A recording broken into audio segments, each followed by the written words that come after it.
Hello, hello, c'est Jonathan, nouvelle vidéo. Eh oui, ça ne s'arrête plus en ce moment. Eh oui. J'ai pris le rythme, ça y est, c'est très bien, je suis très content.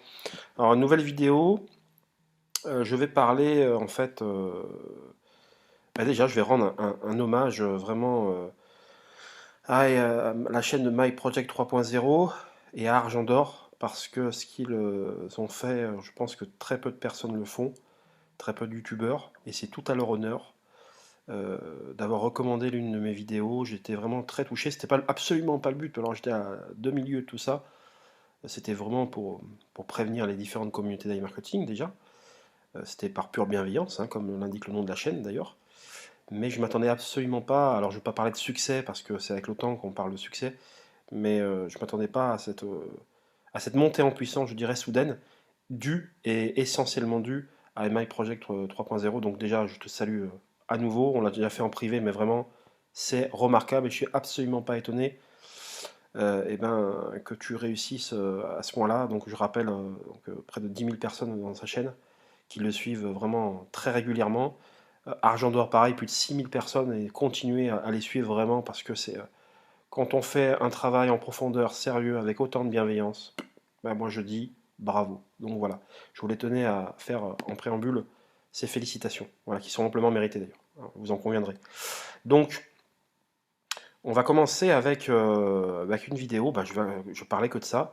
Je vais parler des, euh, des punchlines de gêne au cours des débriefs, on va dire des phrases choc ou on va dire de ce qu'il faut retenir vraiment de ces réunions. Alors en fait, c'est un résumé de l'ensemble des résumés et des débriefs de iMarketing depuis, on va dire, 6 mois. Voilà, pour faire large, depuis fin décembre.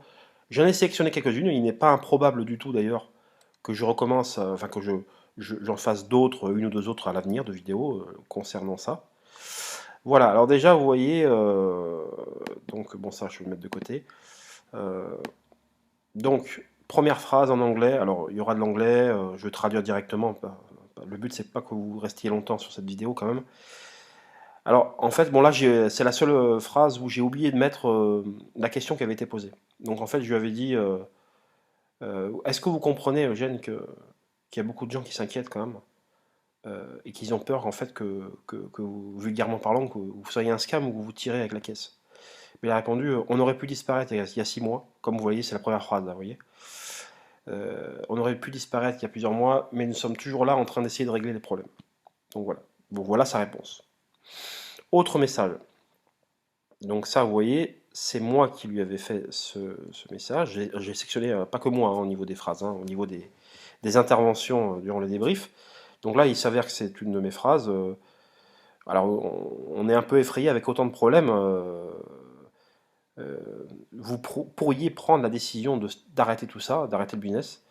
Vous nous avez dit il y a un mois que vous reportiez peut-être enfin que vous allez reporter le meeting au 23 janvier. Donc peut-être que vous savez déjà que vous nous cachez un peu les faits et que ça prend et qu'en fait vous avez reporté du 23 janvier au mois de juin et qu'en fait votre intention finalement, enfin vous savez que vous n'êtes pas prêt de reprendre de sitôt. En fait, c'est le message que j'avais dit. À ce moment-là, je rappelle qu'il devait y avoir lieu, il devait y avoir un- une rencontre à Dubaï fin janvier et en fait il venait d'annoncer justement que ça devait c'était reporté au mois de juin. Et moi, je lui dis, bah, écoutez, en gros, si vous avez reporté au mois de juin, c'est que peut-être vous avez votre idée derrière la tête et vous savez que pour résoudre ces problèmes-là, ou pour scammer, diront d'autres, eh bien, ça va prendre, bah, il faudra jusqu'au mois de juin pour résoudre au moins les problèmes. Voilà. Et là, ce à quoi il m'a répondu, euh, ça va vous faire rire, parce que ça, je parle de punchline, parce que là, pour le coup, c'en est une. Bah, peut-être que demain, un astéroïde va atteindre la planète, et je suis juste en train d'attendre l'apocalypse. Donc, euh, n'ai-je pas le droit de vous parler des mauvaises nouvelles? Est-ce que c'est votre prochain vœu, prochain souhait? Et là, il me répond plus sérieusement, je vous donne une estimation que j'ai de l'équipe technique. J'espère que ces estimations est correcte et qu'on fixera tout ça et qu'on réglera ça assez rapidement. Voilà.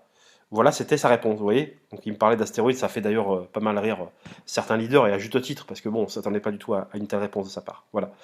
Donc après, ensuite, Autre message que je vous ai sélectionné, alors là c'est le PDF de David de la gestion, que je salue au passage, parce qu'il a fait un excellent travail depuis le tout début. C'est le number one chez iMarketing, chez iGestion. Alors j'ai pris son PDF. Alors il faut que vous sachiez qu'il y a eu quand même pas mal de débats au sein même des leaders en off. Euh, voilà, certains avaient estimé qu'il fallait prendre comment dire, des supports totalement neutres, et c'est tout à leur honneur. Et alors certains ont continué à donner les PDF de David de la gestion.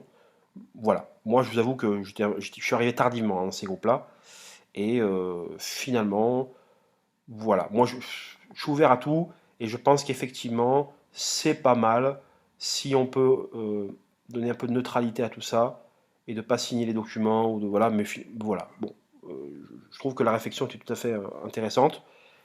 Bon, voilà, parenthèse refermée. Voilà, là je prends le doc de David de la gestion, de son équipe, que je salue au passage. Mais à l'avenir, il est tout à fait possible que je prenne d'autres documents, voilà, pour rester dans la neutralité. Donc question 16, de l'un des débriefs. Alors je ne vous dis pas les dates, parce que j'ai fait des transferts, je ne me suis pas assez bien organisé, ce que j'aurais dû faire. Bon, je débute dans les vidéos, j'espère que vous ne me jeterez pas la pierre.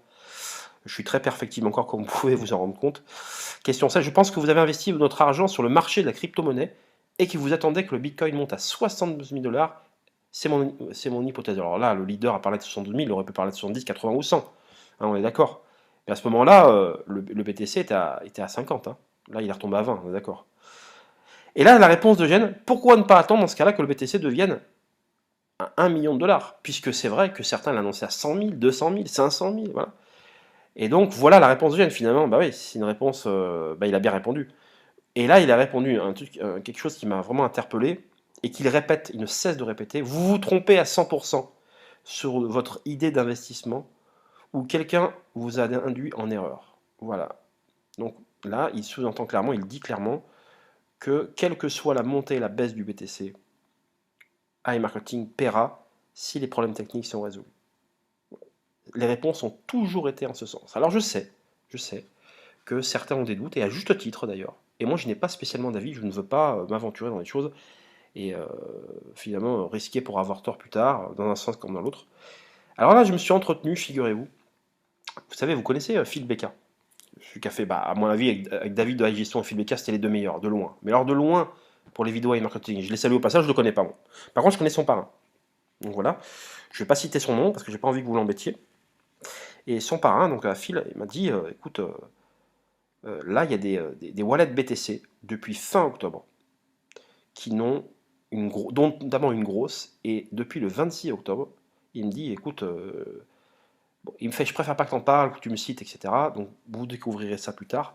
Mais il m'a dit, sache que cette wallet, depuis le 26 octobre, elle n'a strictement pas bougé. Alors apparemment, il y aurait certaines petites wallets qui auraient bougé, alors des petites à toute proportion gardée. Mais apparemment, l'ensemble, alors prenez avec des pincettes ce que je vous dis, parce que je ne voudrais pas revenir plus tard en vous disant, vous affirmer un truc et revenir plus tard en vous disant finalement c'était faux. À prendre avec des pincettes au conditionnel, donc. Et d'ailleurs, ça correspondra avec ça correspond avec ce que j'ai nous dit finalement, qu'il y a des problèmes depuis fin octobre et qu'ils ne peuvent pas faire ce qu'ils veulent et pour retirer l'argent. Et donc là, le fait que le BTC monte ou descende n'a strictement aucun impact sur les retraits. Les retraits auront lieu même si, donc là il est à 20 000, même si ça descend à 15 ou 10. Dixit Eugène, donc, moi je vous montre ces réponses. Hein. Donc après les débats, c'est à vous d'en parler, vous pouvez faire des commentaires, vous pouvez ne pas être strictement pas d'accord avec moi, il n'y a aucun problème, je le répète à nouveau, on est là entre gens intelligents par bienveillance, c'est le nom de la chaîne, donc s'il vous plaît, continuez à être bienveillant, continuez à être d'accord avec moi, à ne pas être d'accord avec moi, à m'apporter la réplique, c'est comme ça qu'on avance, et de toute façon, il y aura forcément des gens qui auront raison, forcément des gens qui auront tort, mais ces gens qui auront raison, ça ne veut pas dire qu'ils auront toujours raison dans tout ce qu'ils proposeront par la suite. Voilà, c'est juste une petite parenthèse. Question 20. Vous faites un pas en avant et deux pas en arrière. Bon, les annonces, etc. Hein. Bon, je reprends quelques lignes plus tard. En un mot, vous travaillez, mais nous constatons que vous êtes en retard dans tous vos travaux. Ça, c'est une réalité. Nous avons conseillé d'engager plus de personnel. C'est mieux que de perdre des mois de retard. L'entreprise se développe de jour en jour. Vous devez penser à augmenter le personnel. C'est inévitable pour rester compétitif au sommet. Remarque tout à fait légitime d'ailleurs. Réponse de Jeanne, nous avons invité des spécialistes et ils nous ont dit qu'il était difficile de comprendre quelque chose dans le code de quelqu'un d'autre et qu'il devait tout recommencer à partir de zéro. Et ça, je vous confirme, parce que moi je suis sur un autre projet actuellement. vous savez. Et même, on parle de version bêta, vous savez, ou version test. Et ben, je me suis dit, bah, je vais faire venir des spécialistes de la sorte, puisque des développeurs, des programmateurs, etc., ils pourront donner leur avis, savoir si c'est bien, si le travail est fait. Et on me dit, ah, mais John, on dit, ça sert à rien. Parce que les mecs, ils n'ont pas été là depuis le départ, ils ont beau être programmateurs, développeurs, etc. Ils vont donner un avis qui va être totalement subjectif, qui peut varier d'un développeur à l'autre. Mais malheureusement, voilà, ils ne pourront pas répondre de manière objective. Ah, j'ai ok. Tu vois, donc parce que moi, je suis pas du tout dans ce truc-là, je suis pas du tout développeur. J'ai pas les qualités de David de la gestion et d'autres d'ailleurs. Voilà, donc je vous fais cette remarque parce que je trouve qu'elle est complètement légitime. Et donc voilà ce qui répond. Nous avons invité les spécialistes, ils nous ont dit qu'il était difficile de comprendre quelque chose dans le code de quelqu'un d'autre et qu'il devait tout recommencer à partir de zéro. Et ça, je vous confirme, moi, de mon côté, à mon petit niveau, alors attention, j'ai un petit niveau, et vous le savez, je vous le dis, on ne dit que la vérité ici. La chaîne aurait pu s'appeler d'ailleurs Bienveillance, Investissement et Vérité, hein, je vous le dis, hein, parce que je... Alors attention, vérité, le problème c'est que là, dans e-marketing, nul ne détient la vérité, il est bien là le problème. Donc là, pour l'instant, je m'arrête à Bienveillance et Investissement. Voilà. Alors selon eux, nous devons arrêter les opérations, mettre en pause tous les comptes, réécriture du site web 6 à 8 mois, et rejoindre la base de données avec le nouveau moteur et corriger les problèmes. Donc ça se fait pas en un claquement de doigts. Nous n'avons pas suivi ce conseil. Seriez-vous heureux si la société vous demandait de revenir dans un an? Et là, j'ai coupé un passage qui me semble qu'il avait dit un an c'est trop long pour vous et également pour nous c'est trop long. Voilà, peut-être que c'est dit plus tard d'ailleurs, mais bon, voilà, je vous dis. Donc, vous n'êtes pas sans savoir que depuis fin avril, depuis le 20 avril, donc depuis 2 mois, et 2 gros mois, il n'y a plus de réunion. Hein, et allez savoir s'ils sont tout simplement pas en train de soit de faire une réécriture du site web, comme leur avaient suggéré justement les spécialistes, et qui finalement ils se sont rendus compte qu'ils avaient raison, mais que du coup ils ont commencé à faire les choses en retard parce que ils pensaient à vous, à nous, à nos retraits, etc. Ils voulaient d'abord régler cette histoire de retrait et ensuite partir peut-être sur une réécriture du site, etc. Mettre en pause tous les comptes, etc. Voilà. Et là, du coup, ça pose interrogation. Alors, le problème, c'est que des suppositions. On n'a pas de nouvelles depuis 2 mois. Et je pense que cette question méritera d'être posée, bien évidemment, au prochain débrief. Espérons-le, qui est annoncé le 5 juillet, espérons-le qu'il ait lieu celui-là. Voilà. Voilà, mais c'est pour vous dire que, voilà, moi j'aime beaucoup sa réponse, en tout cas. Voilà. Après, libre à vous de communiquer ce que vous voulez. Alors, question d'Ibrahim Diallo, qui, je le rappelle, fait partie des leaders. Donc, can you show me evidence of the problems you have with some aggregators? We need proof to calm our partners down with the constant reports because it's very disappointing. Okay? Alors, pouvez-vous nous montrer des preuves des problèmes que vous rencontrez avec les agrégateurs? Nous avons besoin de preuves pour calmer, tranquilliser nos partenaires, et parce qu'avec vos reports successifs, c'est très décevant. Regardez la réponse de Jeanne. Alors, certains l'ont vu cette réponse par le passé, mais comme tout le monde la part dans toutes les directions et tout, une piqûre de rappel ne fait jamais de mal, la preuve en est. Alors il répond, yes, but I won't. I will show you the letters from the aggregators and what shall happen next. User from the copies of those letters will go to aggregator support asking for money and proof of something else. We will get all your account banned after that. No thanks. Alors, je recommence ce qu'il a dit en français. Pouvez-vous nous montrer des preuves comme quoi vous travaillez avec les agrégateurs? Nous avons besoin de calmer nos partenaires, nos downlines, parce qu'avec vos constants reports, tout devient très décevant et tout le monde s'énerve, entre guillemets. Voilà. Oui, mais je ne le ferai pas. Je les ai, ces preuves, mais je ne le ferai pas. Je vous montrerai donc ces documents des agrégateurs, et qu'est-ce qui se passera après? Les utilisateurs de ces copies, donc vous, moi, les downlines, donc les utilisateurs prendront ces copies de ces lettres, et après iront voir le support des agrégateurs, en leur demandant pour l'argent et des preuves de quelque chose d'autre, et après ça n'en finira jamais. Et nous aurons tous nos comptes bannis après ça. Non merci. Donc voilà, je dis ça, je montre ce document parce que quelqu'un est venu m'interpeller dans l'une de mes vidéos, et je lui ai répondu à peu près ce qu'il a répondu là. J'ai retrouvé ce passage-là. Donc voilà la réponse qu'il avait pour TG. C'est toujours intéressant à savoir. Voilà. C'est bien. Et effectivement, il se préserve. Vous savez, c'est un très très gros business, e-marketing. C'est certainement le dropshipping 3.0. Je pense que jamais un business n'a jamais généré autant de centaines de millions de dollars, voire des milliards. Jamais, je pense. Franchement, hein. Je pense qu'on est des centaines de millions de dollars. Alors là, qui vont me dire des dizaines de millions, là qui vont me dire des milliards. Bref, il n'y a pas un qui arrive à sa cheville, on est d'accord. D'ailleurs, je rappelle à ce titre que le site alexa.com, qui fait un site de référencement pour savoir à combien ces sites sont visités, et par rapport à, et fait un comparatif avec tous les autres sites internet, je rappelle que quand même iMarketing, au bout d'un moment, était au top 300 des sites les plus visités dans le monde. C'est juste énormissime. Top 300 des sites les plus visités dans le monde. Ils étaient devant des sites comme Adidas ou Nike. Il en dépassait l'un des deux. Il était, en termes de fréquentation, après Binance, et style, il était avant le plateforme numéro 2, qui est Coinbase, etc. Un truc de folie, hein. Devant tous les sites de clubs du monde, alors que tout le monde sait qu'il y a il y a un supporter sur deux, enfin une personne sur deux s'intéresse au foot dans le monde. Vous voyez, c'est de la folie. L'ascension fulgurante qu'a connue iMarketing. Vous voyez. Donc je vous parle de ça parce que... Et donc ils se doivent de se préserver. Ils se doivent de ne pas dire qui ils sont vraiment. Parce qu'ils sont attaqués de toutes parts. Attaqués par les hackers, déjà. Dieu sait qu'en Ukraine, il ne manque pas de hackers, c'est les meilleurs hackers au monde. Alors il y en a d'autres, hein, mais bon. Les Ukrainiens, les Russes, ils sont réputés en tant que tels. C'est ceux qui font sauter les systèmes de sécurité dans les hôpitaux en France et en Europe, dans le monde. Et après, ils réclament des rançons, vous savez, en bitcoin, etc. Vous avez vu des reportages à la télé sur ça. Bon. Entre autres, hein, on pourrait en dire davantage. Bon. Et donc, pour moi, ils se doivent de ne rien dire, de faire preuve, voilà, de se préserver, parce que ils savent qu'ils sont beaucoup, et surtout pour pas être copiés, parce que leur modèle est, voilà, c'est vraiment, je vais pas dire que c'est disruptif, mais en tout cas, c'est très ingénieux et bah, il y en a plein qui ont essayé de le recopier. Regardez Nerobot, par exemple, qui se disait comme marketing. Alors, certains ne sont pas convaincus que Nerobot est un scam. En tout cas, je dis juste que Eugène avait prévenu il y a quelques mois que c'en était un, et les faits sont en train de lui donner raison. Maintenant, je souhaite à tous ceux qui ont investi dans Nerobot de récupérer leur mise de départ, de continuer à gagner de l'argent, etc., etc., etc.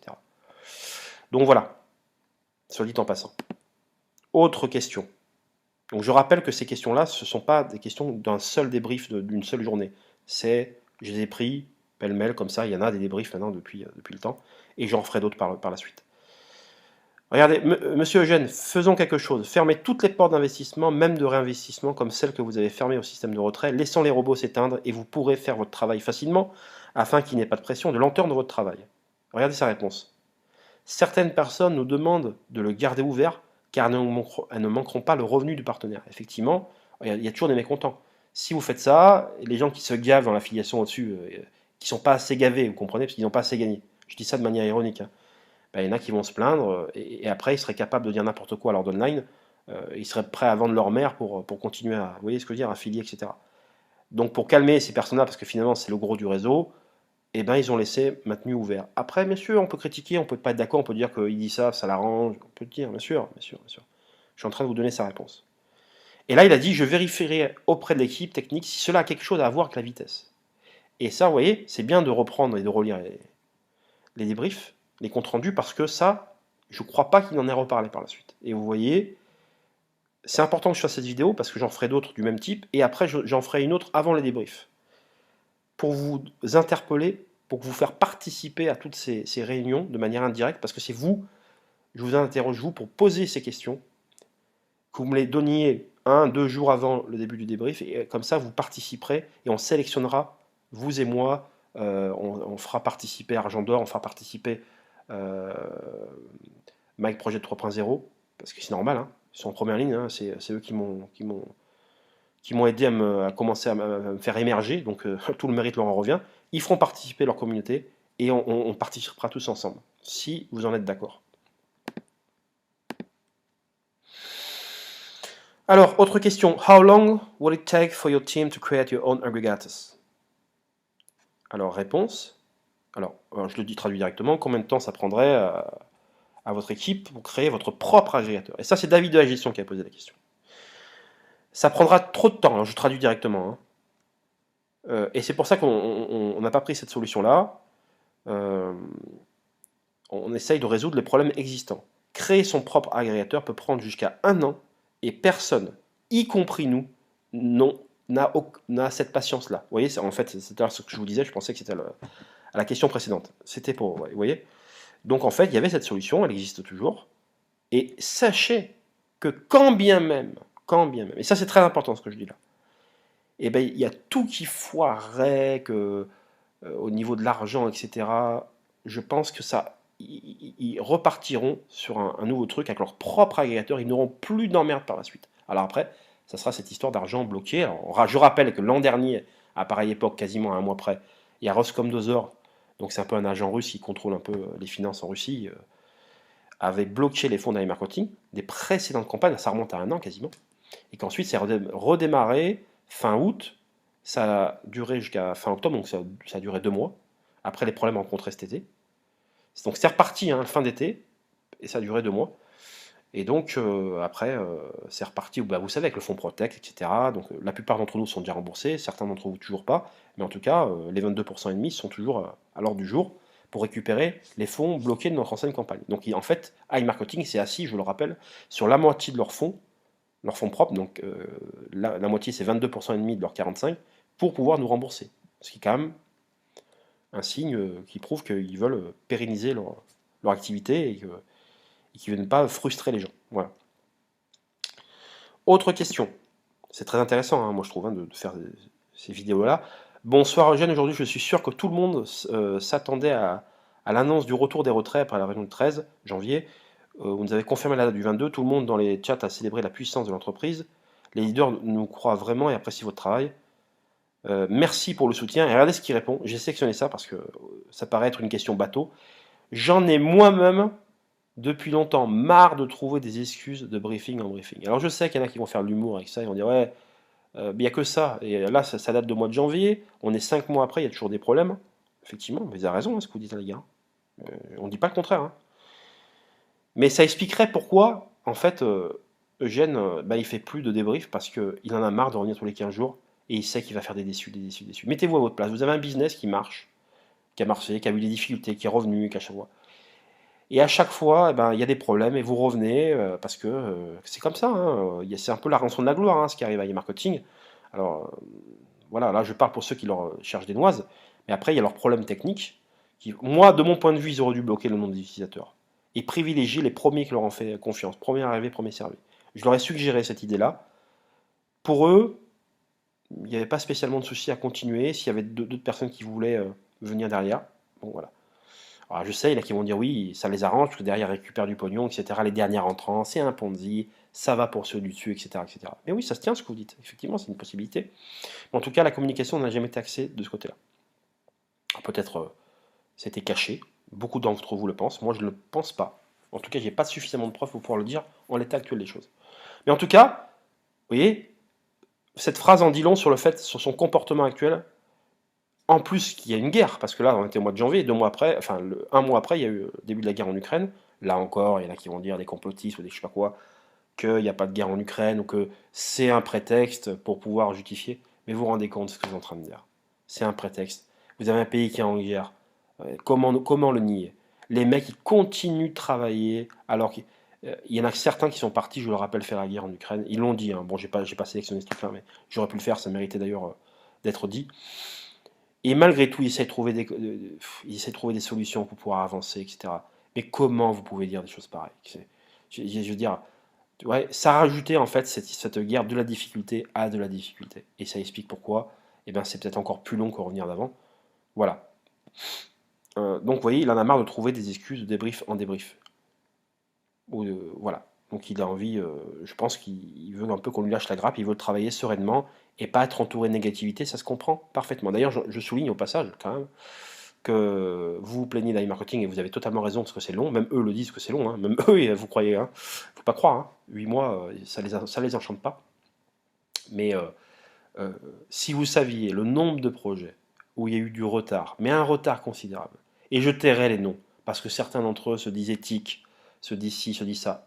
Quand je dis se disent, je n'ai pas la preuve que c'est vrai, que c'est pas vrai. Attention, je ne fais pas des sous-entendus mal placés.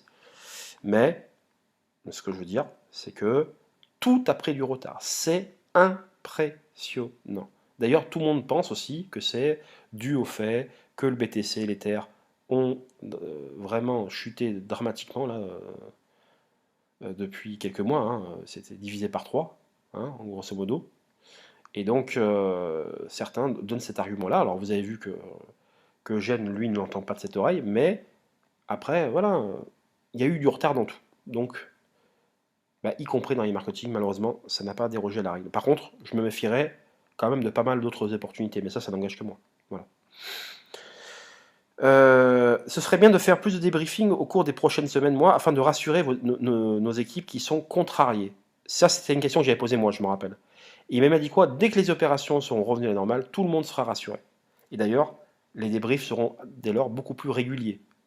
On pourrait passer à un débrief toutes les semaines, 15 jours, au lieu de tous les... là, bon, là, bien sûr, il n'y a que des problèmes, donc... mais là, bon, comme je le disais la dernière fois, c'est Eugène lui-même qui est venu reporter la réunion au 5. On espère qu'elle aura définitivement lieu. Voilà. Je ne vais pas trop m'attarder là-dessus. On va aller un peu vite quand même. Alors, je vous rappelle, ça c'était des points qu'il avait évoqués dans ses préambules de l'une de ses débriefs. Voilà. Vous savez qu'il commence par évoquer des points et ensuite on pose des questions. Donc là, des travaux sont toujours en cours pour optimiser les bases de données et mettre en œuvre la mise en cache des données. Nous exécutons des scripts sur le site web, notre site peut être surchargé à ce moment-là. Si vous voyez des zéros sur votre compte, ou si le site web ne répond pas, ou s'il y a d'autres sites indiquant que le site web est lent, veuillez ne pas changer de page, ne pas changer de langue, activer ou ne pas activer de certificat cadeau, ou de transférer des primes de INB à ce moment-là. Bon, ça, on les primes en ce moment, on sait qu'on ne peut pas faire de transfert, ça ne marche pas. Et pourquoi je vous montre ça? Parce qu'il y a eu des problèmes là il y a un mois et demi, et que certains disaient qu'ils faisaient des ventes à perte, qu'ils perdaient de l'argent. En fait, c'était un problème d'affichage, un bug d'affichage. Et vous voyez, certains d'entre vous m'évoquent depuis une semaine là qu'ils ont à nouveau ces problèmes-là. Bien évidemment, voilà. Donc l'explication, elle est toujours là-dedans. Il faut toujours, au lieu de crier chaque fois de vous plaindre, etc., reconsulter. On vous a fait ce travail-là, des comptes rendus, c'est pour les relire dès lors qu'il y a un problème, parce qu'on peut les retrouver, ces problèmes, on peut les relire. Voilà, il y a une optimisation de base de données et la mise en cache des données. Voilà, des exécutions pardon, de scripts, donc des problèmes d'affichage, des bugs qui s'expliquent parfaitement. Et ne vous inquiétez pas, il y aura toujours un retour à la normale. Donc je dis ça parce que certains, là, évoquent ces problèmes-là. On est encore venu m'interpeller sur ma chaîne YouTube il n'y a pas longtemps. Alors, point 5, n'insultez pas les opérateurs du service d'assistance. Si vous n'êtes pas satisfait de leur réponse, ils ne peuvent pas changer les décisions de la direction et essaient seulement de vous aider. Là, ils défendent tout simplement ceux qui travaillent au support. Voilà, parce que finalement, les décisions, c'est Eugène et sa garde rapprochée qui les prennent et pas le support. Ça, c'est paradoxique, mais c'est bien de le dire. Et tous ceux qui insulteront le support, que ça sert à rien, ça ne fera pas avancer les choses, tous ceux qui feront des lettres de menaces, des intimidations, tous ceux qui vont s'adresser aux agrégateurs, offrir des menaces, et ben ça va se retourner contre eux, contre iMarketing, contre nous-mêmes, contre tout. Et ces gens-là ne rendent service à personne. Voilà, je tiens à le dire, c'est très important. D'ailleurs, il parle, vous voyez, de page 16, de conditions d'utilisation en bas. Ça, il faudrait que je me penche là-dessus, ça pourrait même faire l'objet d'une vidéo, si certains d'entre vous veulent la faire, avec grand plaisir. Alors, bon, ce point-là, je vais en parler plus tard. Vous voyez là, je suis en train de... J'en parlerai plus tard, c'est par rapport à la guerre en Ukraine, etc. Parce que sinon, la vidéo va être trop longue. J'en parlerai au cours d'une prochaine vidéo. Question 16. Les partenaires demandent combien de temps devons-nous attendre les retraits? Parce que les partenaires continuent à vouloir parrainer de nouveaux partenaires, mais depuis que les retraits ne sont pas possibles, les gens n'y croient pas. Que répondent à mes partenaires? Très bonne question. Ben, répondez que si on voulait s'enfuir avec de l'argent, on se serait enfui depuis très longtemps. Il n'y aurait pas eu besoin de briefing, de travail sur le site internet. Et là, vous allez me dire, ah mais tu vois, il n'y a plus de briefing, ça y est, ils sont en train de se casser. Il n'y aura pas eu besoin de briefing, de travail sur le site internet. Et de travail sur le site internet, il y en a. Et une communication minimale pour les débriefs, il y en a. Malheureusement, on aimerait qu'ils communiquent davantage. Bien sûr, ils disent rien, on reporte à telle date. Mais au moins, ils disent pas que ils se cassent, ils disent on reporte. Je sais bien, c'est la mentalité russe, ukrainienne, on la déplore tous. Moi, je n'aurais jamais fait comme ça. Personne des leaders n'aurait fait comme ça, ni même l'un d'entre vous n'aurait fait comme ça. Mais c'est leur mentalité, c'est comme ça. Et malheureusement, ben, on est tous logés à la même enseigne. On doit s'armer de patience. Voilà. Mais en tout cas, ce qui est intéressant, c'est qu'ils travaillent toujours sur le site internet. J'ai encore parlé à David il y a quelques jours, mais qui me l'a confirmé. Il y a toujours des avancées. Vous le voyez d'ailleurs, parce que les bugs d'affichage avaient été résolus. Bon, il y en a encore. Tout le monde pensait que les robots travaillaient à perte, ce n'était pas le cas. vous générez toujours des cashbacks, voilà, qu'ils apparaissent. Donc tous les jours, ça vient alimenter votre cashback disponible qui augmente. Je dis ça parce que vous savez qu'il y a quelqu'un qui avait posé une question aussi, je n'ai pas réussi à la retrouver. Il a dit, en gros, le cashback qui s'affiche, finalement, c'est de la poudre aux yeux. Mais pas dans le sens on ne peut pas retirer. C'était pas tourné cette question-là. C'était pour dire, euh, c'est de la poudre aux yeux parce que si ça se trouve, cet argent, ben, les agrégateurs l'ont toujours. Et en fait, Eugène avait répondu, et ça c'est très important ce que je dis là, si la somme que vous voyez là, c'est une somme qui a été validée et payée par les agrégateurs, dès lors que c'est affiché dans vos comptes, c'est que ça a été payé. Voilà, ce n'est pas de l'argent bloqué. Donc au retour des retraits, cet argent-là, théoriquement, si on suit les réunions de Gênes, il n'y aura pas de, en tout cas pour le cas précis, hein, ce cas en question, il n'y aura pas de fonds de protection ou quoi que ce soit. Je sais que tout le monde évoque cette rumeur-là, mais normalement, Eugène a toujours répondu l'inverse. Question 18, avez-vous des mots à dire pour tous ceux qui douteront de votre retour? Combien d'années pensez-vous que l'entreprise peut encore durer? Intéressant. Euh, Pour ceux qui ont des doutes, la chose la plus simple à faire serait de désactiver le site web et de partir avec l'argent. Tout fonctionnera tant que l'équipe est là pour réparer tous les problèmes. Le site est encore là, il y a toujours de l'argent qui tombe sur vos cartes vertes, vos cashbacks en cours qui deviennent disponibles. Vous voyez, l'équipe est encore là, même si elle manque de communication, effectivement. Voilà. Mais ils n'ont pas désactivé le bouton, comme l'ont fait d'autres sites qui se sont tirés avec la caisse, qui sont en train de faire peut-être Nerobot. Il y a de bonnes chances qu'ils sont en train de faire ça, on ne sait pas. Ce qu'on fait Impero Solutions, ce qu'on fait Mirolex, ce qu'on fait Rostec, et je pourrais citer, alors, je ne vais pas faire de la pub, mais ça c'était des vrais scams en puissance. D'ailleurs c'était très opaque. Alors vous me direz, ça reste opaque avec marketing et vous avez raison. Mais là, là c'était des sites de trading de crypto-monnaie. Il n'y a rien de pire que ce site de trading. Regardez, IPC, les problèmes qu'il y a eu. Vous avez vu les problèmes qu'il y a eu à IPC. Moi je ne suis jamais rentré. Parce que IPC c'était une vulgaire copie de Impero Solutions, de Mirolex, machin et tout. C'était la même merde, pardonnez-moi l'expression. C'était ça. Voilà. Euh, Puisqu'on vous disait, ouais, vous investissez dans tel bot, vous avez tel pourcent. Alors oui, je sais, IPC s'amusait à changer les pourcentages. Ce que ne faisait pas Impero. C'est-à-dire que tous les jours, Impero, si vous preniez tel ou tel bot, je me rappelle, vous aviez la même somme qui tombait tous les jours. Mais comment c'est possible? C'est pas possible. Bon. Voilà. Enfin bon, voilà. Et là, ben, IPC, ils avaient un peu changé, ça paraissait plus cohérent parce que ben, tel jour, vous avez fait 1,74, le lendemain, vous avez fait peut-être 1,18, le lendemain, 0,98. Vous voyez ce que je veux dire? Donc ça paraissait bien comme ça. Mais en définitive, trading de crypto-monnaie, c'est les plus mauvaises opportunités. Et le trading tout court, ceux qui me disent l'inverse, je gagne avec le trading, c'est de la poudre aux yeux. Vous allez gagner, oui certes, souvent des petites sommes, mais le jour où vous serez énervé, vous ne serez pas bien dans votre basket, et vous allez, de mon point de vue, vous allez, comment dire, pas résister à cette pression. Il y a toujours des jours où on est moins bien que d'autres, et vous finirez par perdre votre argent avec le trading. C'est mon avis, personne ne me fera changer d'avis là-dessus. Voilà, je donne mon opinion. Enfin, bonsoir Jeanne, merci pour votre travail. J'ai une question à savoir si l'argent sera reversé sur le solde de la carte pour paiement une fois le processus terminé. Comme cela a été dit lors du briefing précédent, sans aucune restriction. Alors, réponse 1, sur le cashback disponible, donc ça c'était pour ce que l'argent qu'ils nous devaient, où c'est qu'ils allaient le reverser, sur le cashback dispo. Et réponse 27, donc, réponse 2, nous ne prévoyons aucune restriction de retrait. Vous voyez, ça c'est pour tous ceux qui disent il y aura un fonds Protect, il y aura ci, il y aura ça.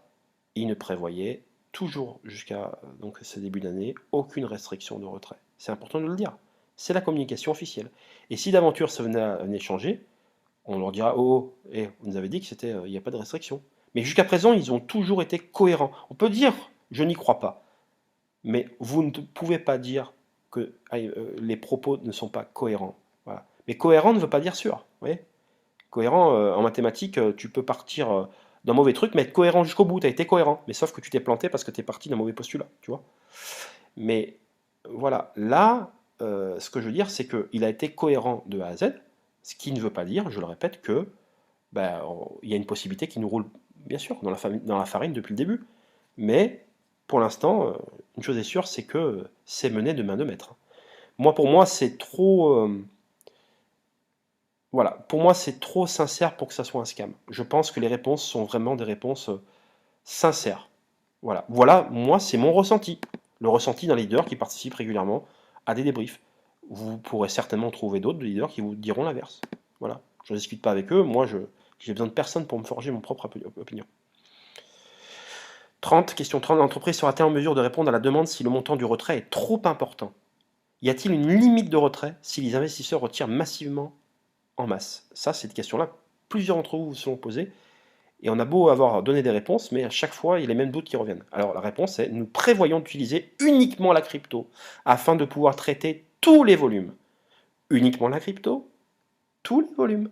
Vous savez qu'il n'y a pas de limite de montant lors de transfert pour la crypto. Et ça, c'est vrai. Par contre, je sais qu'en banque, par exemple, une banque traditionnelle, alors je sais que la situation des banques est calamiteuse. Pour moi, il faut, enfin, dans la mesure du possible, retirer son argent en banque, mais ça n'engage que moi. Eh bien, je sais que moi, dans les banques, vous ne pouvez pas faire plus de temps de virement par jour. Voilà. Demain, vous devez payer plein de fournisseurs ou quoi que ce soit. Si vous dépensez le quota de nombre de transactions par jour à envoyer, ben, ces trucs-là sont reportés au lendemain, au surlendemain, surlendemain. C'est comme s'il y a e-marketing, si vous payez par banque, vous imaginez demain, il y a 4 millions de personnes qui veulent retirer sur e-marketing. Mais 4 millions, c'est impossible. Alors que crypto, tout est automatisé, vous l'avez vu, hein. Il y en a qui, peut-être, je sais pas, peut-être 100 000 demandes par jour, franchement, hein, à l'époque. Elles arrivaient toutes sur les portefeuilles. Donc, il vaut mieux ce système-là de crypto automatisé. Et là, vous serez moins de chances de soyez déçus. Alors, certes, c'est de la crypto, mais moi, je préfère la crypto. Allez, nous comprenons que l'entreprise est en difficulté à cause du fonds de protection. Je pense que ce serait une solution de proposer 10% au lieu de 22,5%, etc., etc. Beaucoup de personnes sont prêtes à faire ce sacrifice pour faire perdurer l'entreprise. Merci, mais le problème n'est pas l'argent pour le moment. Nous procédons selon le plan que vous pourrez retrouver, bien évidemment, si vous téléchargez les documents de débrief. Vous voyez, le problème n'est pas l'argent. Alors, bien sûr, ensuite, l'argent est long. Hein. Voilà. Le problème, c'était les agrégateurs. Donc, et je répète que si les ventes sont validées, que vous voyez votre cashback, c'est que cet argent a été récupéré. Voilà. En tout cas, c'est comme ça que je le comprends. Dernier document, question 12, vous voyez, d'une autre journée. Bonjour Eugène, tout Internet claironne, fanfaronne que vous êtes une arnaque silencieuse et qu'à chaque fois vous voulez trouver juste une raison pour ne pas ouvrir les retraits. Donc ça c'est vrai qu'on peut se poser la question, il ne faut pas être naïf non plus. Hein. Mais nous croyons fermement que vous finirez par corriger toutes les erreurs et nous permettre de retirer, de nouveau développer cette entreprise avec vous. Vous ne savez pas combien nous avons confiance. Hein. Malheureusement, nos esprits s'amenuisent à chaque report. Et ça c'est vrai, c'est tout à fait légitime. Il dit, voilà, il a répondu, je suis désolé d'entendre ça. Beaucoup d'entre nous, collaborateurs, n'ont pas baissé les bras et vont travailler tous les jours pour justifier cette confiance. Donc, votre confiance. Voilà, mes chers amis, c'était tout pour aujourd'hui. Je vous souhaite une excellente soirée, pour ceux qui vont m'écouter ce soir. Et on se retrouve à bientôt pour de nouvelles aventures, nouvelles vidéos. Je vous dis à tous, ciao ciao, et merci encore pour votre confiance.